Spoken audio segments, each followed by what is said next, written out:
Hola, bienvenidos al día 14 de estos 40 días para alcanzar una vida con propósito. Recuerden que estamos siguiendo el libro de Rick Warren, Una vida con propósito, y el capítulo 14 de hoy dice, cuando Dios parece distante. El Señor se ha ocultado de su pueblo, pero confío en Él y pongo mi confianza y mi esperanza en Él. Isaías 8:17. Dios es real, sienta lo que sienta. Es fácil adorar a Dios cuando las cosas van de maravilla en nuestras vidas, cuando Él ha proveído alimento, amigos, familia, salud y situaciones felices. Pero las circunstancias no son siempre placenteras. ¿Cómo hace para adorar a Dios cuando eso pasa? ¿Qué hace cuando Dios parece estar en 1.000.000 de millas de distancia? El nivel más profundo de adoración es alabar a Dios a pesar del dolor, darle gracias durante la prueba, confiar en Él cuando es tentado, entregarse a Él cuando está sufriendo y amarlo cuando parece distante. Las amistades a menudo son probadas por la separación y el silencio, cuando están separadas por la distancia física o porque no se pueden hablar.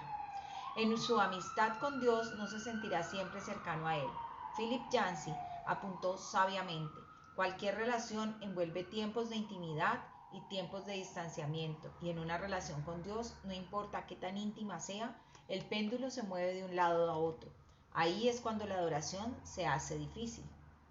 Para profundizar su amistad, Dios lo prueba con periodos de aparente separación, tiempos cuando se siente como que si Él lo ha abandonado o se ha olvidado de usted. Se siente como que si Dios está a 1.000.000 de millas. San Juan de la Cruz se refirió a estos días de sequía espiritual, duda y separación de Dios como la noche oscura del alma. Henry Nouwen los llamó el ministerio de la ausencia. A.W. Tozer los llamó el ministerio de la noche. Otros se refirieron a ello como el invierno del corazón. ¿Cuántos no hemos pasado por ese tiempo? Que uno dice, Señor, de verdad, es que no me estás escuchando, no vemos respuestas, nos sentimos perdidas, perdidos, y sentimos como que Dios no está, como que no nos escucha. Muchos hemos pasado por eso, ¿verdad? ¿Cuál es nuestra actitud en medio de esa prueba? Aparte de Jesús, David fue probablemente el que tenía la amistad más íntima con Dios, sin par.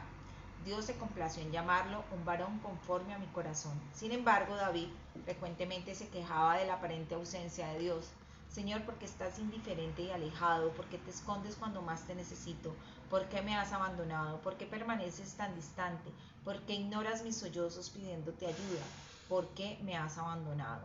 Incluso el mismo Jesús hizo esa pregunta, ¿no? Padre, ¿por qué me has abandonado?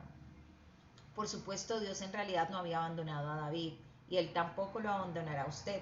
Repetidamente, Él ha prometido, nunca te dejaré ni te abandonaré. Pero Dios no ha prometido, siempre sentirás mi presencia.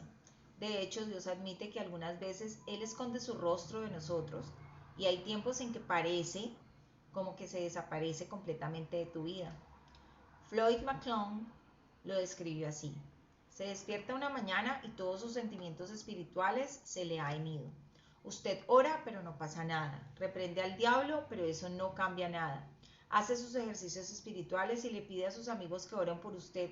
Confiesa todos los pecados que se pueda imaginar y después se va a pedirle perdón a toda persona que conoce. Se pone a ayunar y aún así, nada. Comienza a preguntarse cuánto tiempo va a durar esta depresión espiritual. ¿Días? ¿Semanas? ¿Meses? ¿Cuándo se va a acabar? Siente como que si sus oraciones simplemente rebotan del techo. En total desesperación usted solloza. ¿Qué me pasa? La verdad es que no hay nada de malo en usted. Es una parte normal de la prueba y de la profundización de su amistad con Dios. Todo cristiano pasa por esto al menos una vez en su vida.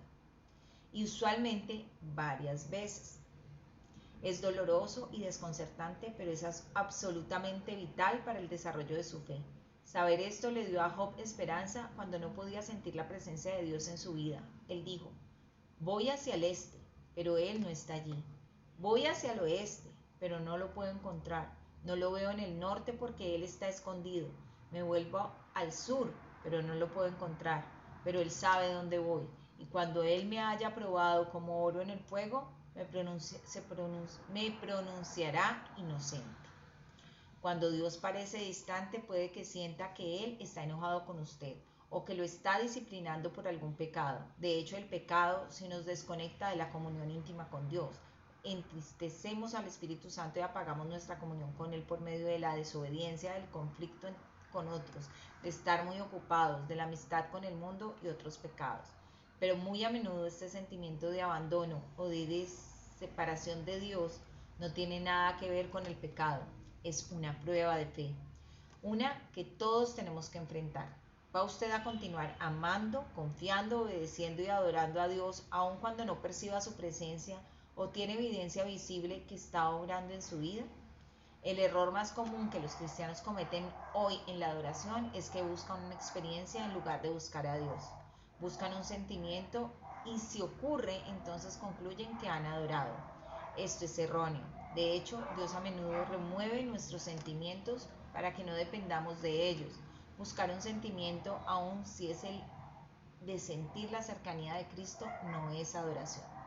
Cuando está recién convertido, Dios le da un montón de emociones reafirmadoras y muchas veces le contesta oraciones inmaduras y egoístas, solo para que sepa que Él existe, pero a medida que crece en la fe, Él lo va a separar de esas dependencias. La omnipresencia de Dios y la manifestación de su presencia son dos cosas diferentes. La primera es un hecho, la segunda es muchas veces un sentimiento. Dios siempre está presente, aun cuando esté inconsciente de Él, y su presencia es demasiado profunda para ser medida por una mera emoción.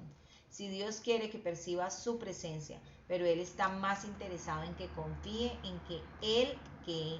confíe en Él que en que lo sienta. Lo que complace a Dios es la fe, no los sentimientos. Las situaciones que van a poner a prueba su fe serán esos momentos cuando la vida se le está derrumbando y no encuentra a Dios por ningún lado. Esto le pasó a Job. A mí me ha pasado. Y me ha pasado seguido, no me ha pasado una vez ni me ha pasado dos veces.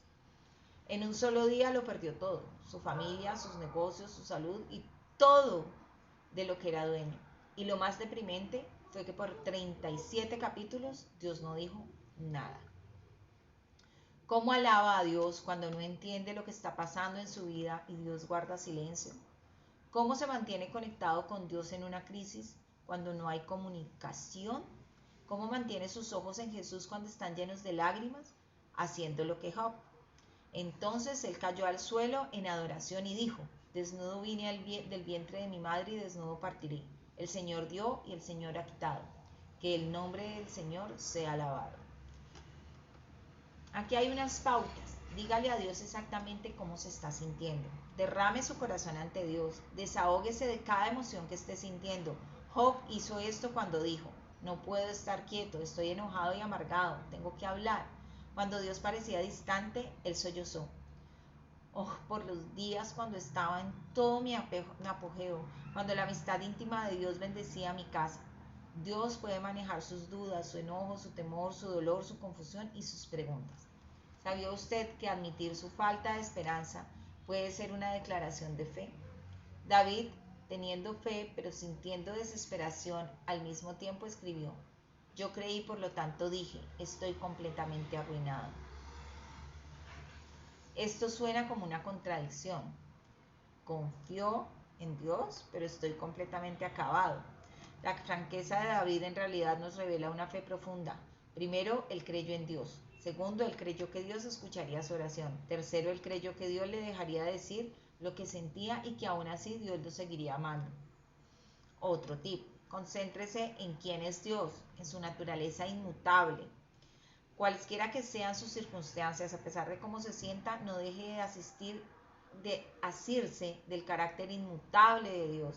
Recuérdese de lo que sabe que es eternamente verdadero acerca de Dios. Él es bueno, Él me ama, Él está conmigo, Él sabe por lo que estoy pasando, Él se interesa en mí, Él tiene un buen plan para mi vida. Y Raymond Edman dijo: nunca dude en la oscuridad lo que Dios le dijo en la luz.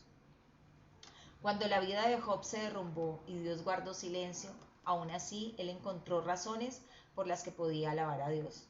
Porque Él es bueno y amoroso, porque Él es todopoderoso, porque Él nota cada detalle de mi vida, porque Él está en control, porque Él tiene un plan para mi vida, y porque Él me salvará. Otro, confíe que Dios cumplirá sus promesas. Durante tiempos de sequía espiritual tiene que depender pacientemente en las promesas de Dios, no en sus emociones, y darse cuenta que Dios le está llevando a un nivel más profundo de madurez. Una amistad basada en emociones es obviamente una relación superficial. Por lo tanto, no se agite por los problemas, las circunstancias no pueden cambiar el carácter de Dios. La gracia de Dios todavía sigue en todo su vigor. Él sigue estando de su lado, Él sigue estando de mi lado, aun cuando no lo sienta. En la ausencia de circunstancias positivas, Job se aferró de la palabra de Dios. Él dijo, no me he apartado de los mandamientos de sus labios, he atesorado las palabras de su boca más que mi pan diario.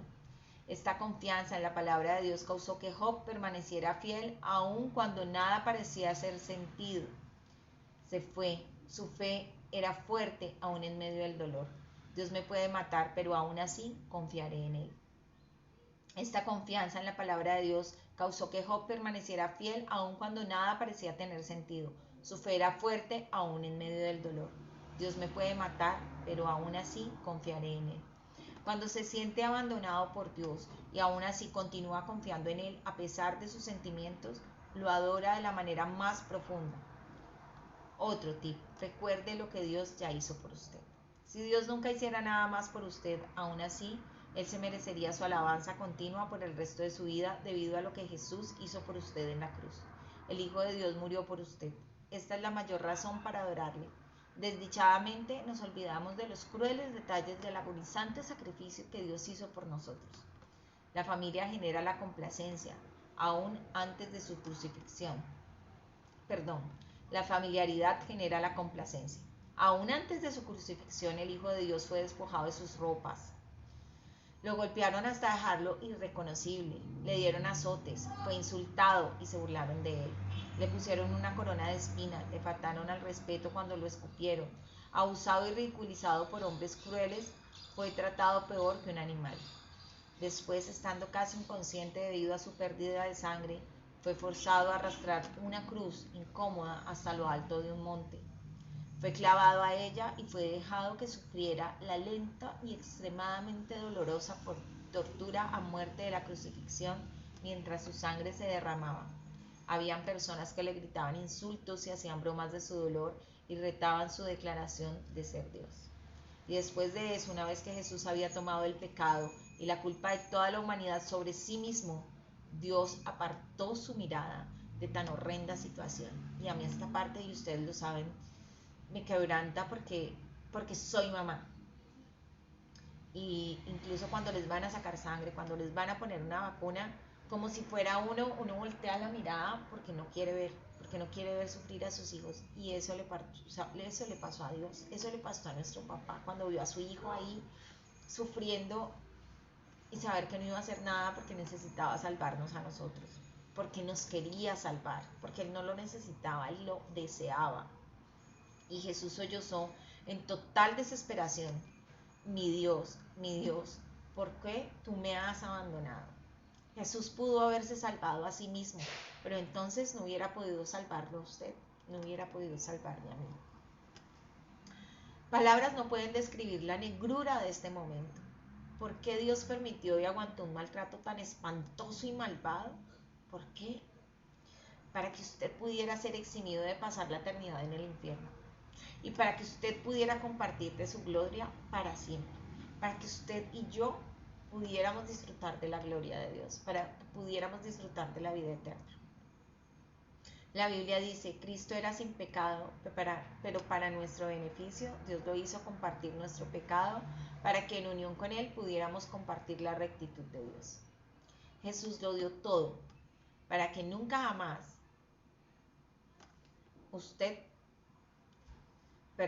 Jesús lo dio todo para que usted y yo pudiéramos tenerlo todo.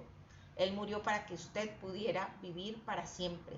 Solo esto es suficiente para que Dios se merezca que usted le dé las gracias y que yo le dé las gracias y que lo alabemos continuamente. Nunca jamás deberíamos de preguntarnos por qué tiene que estar agradecido con Dios. Nunca tenemos que preguntarnos por qué deberíamos estar agradecidos. El solo hecho de la cruz es suficiente razón para alabarlo aún en medio de la prueba. para adorarlo y para darle gracias aún en medio del dolor. Día 14. Pensando en mi propósito. Un punto para reflexionar. Dios es real. Sienta lo que siento. Un versículo para recordar. Porque Dios ha dicho, nunca te dejaré, nunca te abandonaré. Hebreos 13. Una pregunta para considerar. ¿Cómo puedo mantenerme concentrado en la presencia de Dios, especialmente cuando lo siento distante?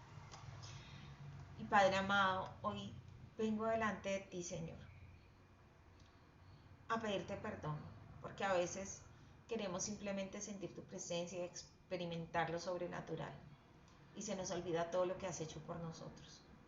Yo hoy principalmente quiero darte las gracias. Quiero darte las gracias por la cruz, porque sé el inmenso dolor que sentiste como papá, Dios, al entregar a tu hijo. Yo no sería capaz.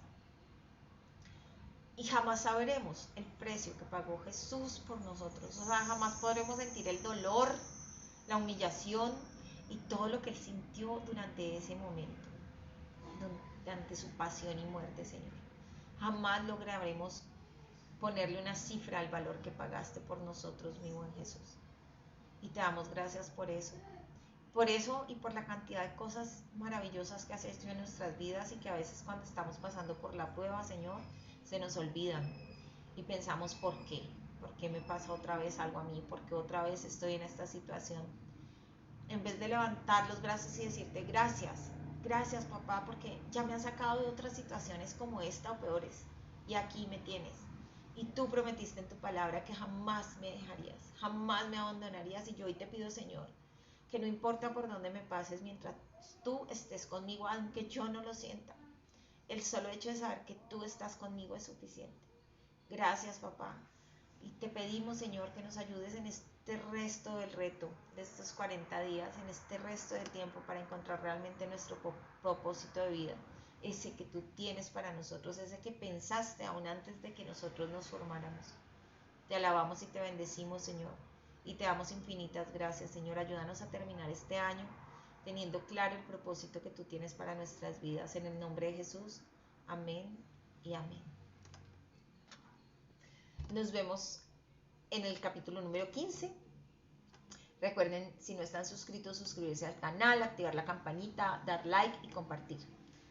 Nos vemos en el próximo capítulo.